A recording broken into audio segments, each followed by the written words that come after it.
আমাদের নবীজির নাম হলো ইয়াসিন। আল্লাহ নিজে রাখছেন, আল্লাহ ডাক দিছেন ইয়াসিন, বন্ধু ইয়াসিন ওয়াল কুরআনিল হাকিম। তারপরে কোরআনে হাকিমের কসম খাইছেন।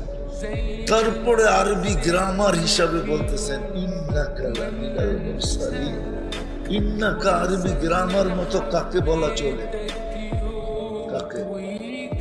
যে সামনে উপস্থিত তাকে, ঠিক না? কি বলে হুজুররা? তাহলে বোঝা গেল নবীজি সামনে ছিলেন। কোন রূপে ছিলেন এটা জানি না, এটা নিয়ে আমার তর্ক বিতর্ক নেই, কোনো মতেই নেই, কিন্তু ছিলেন সামনে বসা। উনি চলে গেছে। আপনার আমি কোন খাতের মূলা? রাগ হয়ে গেলেন?